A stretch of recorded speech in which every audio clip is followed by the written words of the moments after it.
kalau dilihat sebetulnya memang kasihan bea cukai kalau menghalangi dari semua pintu masuk ke Indonesia memang sangat sulit. Tapi sebenarnya pemerintahlah yang harus membuat satu peraturan yang merupakan policy secara keseluruhan gitu.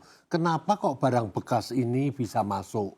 Dan tentunya barang-barang bekas ini dengan merek-merek yang sedang dicari oleh customer. Jadi kelihatannya dia membeli barang bekas yang sudah dicuci kelihatan baru. Padahal ini kan berisiko kena penyakit dan lain-lain. Jadi sebaiknya pemerintah memang melihat ada potensi kelemahan karena banyaknya pintu masuk pertama. Kedua, adanya hambatan-hambatan untuk merek-merek yang resmi masuk dan punya toko sendiri. Lah, inilah yang menghidupkan pakaian bekas ini untuk masuk ke Indonesia. Mari pemerintah seharusnya aware dan kemudian segera menyikap ini sebagai satu kesatuan policy. Bukan hanya bertindak separuh-separuh karena ini benar-benar sangat berbahaya dan juga akan menjadi penghalang untuk penurunan income pemerintah. Kalau yang resmi masuk punya toko sendiri, merek global, ini kan membayar bea masuk. Kemudian on top of bea masuk membayar lagi safeguard, tambahan bea masuk untuk pengamanan. Ditambah lagi dengan PPN, ditambah lagi dengan PPH. Lah, kalau ini terpengaruhin tentunya akan panjang akibatnya dan pemerintah nggak lihat itu. Padahal pemerintah ini kan ada satu kesatuannya, entah di bawah Kementerian Perindustrian, Kementerian Perdagangan, Kemenko Perekonomian, jadi banyak sekali ya seharusnya bisa dipikirkan dan diatasin. Oke Pak Handaka, apakah ini juga dapat diartikan begitu ya dari statement yang Anda katakan aturan yang sudah berlaku sejak 2015 terkait pelarangan baju bekas impor ke Indonesia ini juga masih kurang begitu Pak Handaka? Ya tadi kan disampaikan oleh Pak Nirwal juga bahwa ini sudah sejak 2015, jadi bukan pelarangan baru. Tapi tetap subur masuk ke Indonesia, jadi harus ada dianalisa dan diketahui ini ada something wrong ya, ada tanda tanya di situ. Nah ini para pejabat kita kayaknya nggak melihat, pokoknya melarang. Nah pintunya Indonesia dengan pantai sepanjang itu mana bisa lah. Bagaimana peraturan-peraturan penunjang yang lain seperti misalnya, yaitu tadi yang saya bilang yang resmi jangan dihalang-halangin. Kenapa?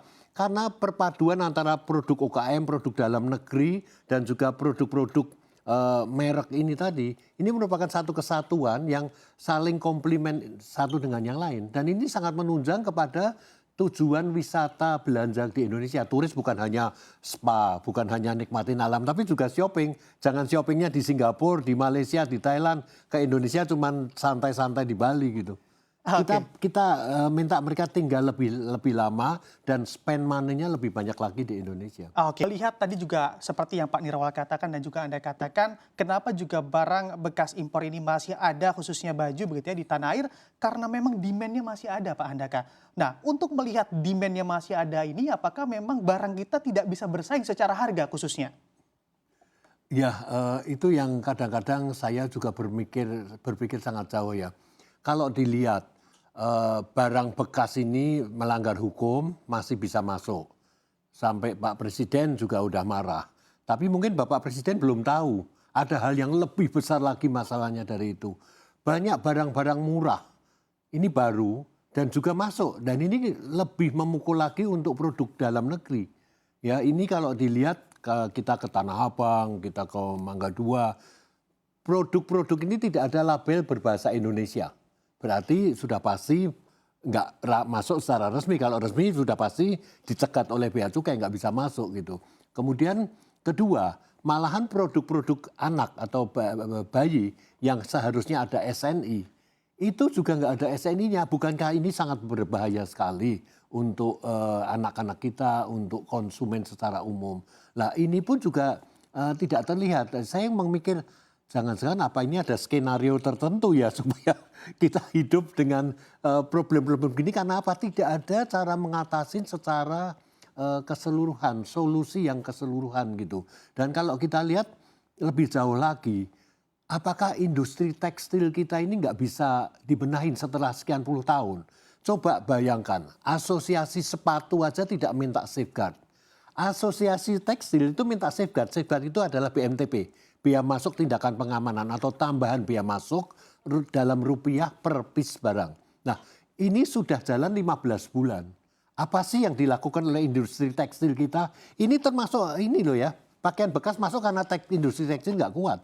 Nah, apakah pemerintah, Kementerian Perindustrian, Pak Menteri sudah manggil, you sudah dikasih safeguard nih 15 bulan. Apa sih yang udah dibuat? Ini tanggung jawab kita semua sebagai pelaku industri. Sedangkan saya sebagai peretail tentunya mengusahakan supaya customer tidak berbelanja ke luar negeri, tidak membuang devisa, dan kita melakukannya dengan menyediakan barang secara lengkap gitu. Jadi orang tuh nyaman berbelanja di Indonesia. Mau orang asing yang bekerja di Indonesia, mau turis ataupun penduduk Indonesia yang sekarang income per kapita ini naik, gaji naik. Jadi kita lihat usia produktif ini naik, jadi banyak yang mempunyai daya beli kuat. Nah, apa mereka kita tampung di Indonesia atau biarin mereka belanja ke KL, ke Thailand gitu.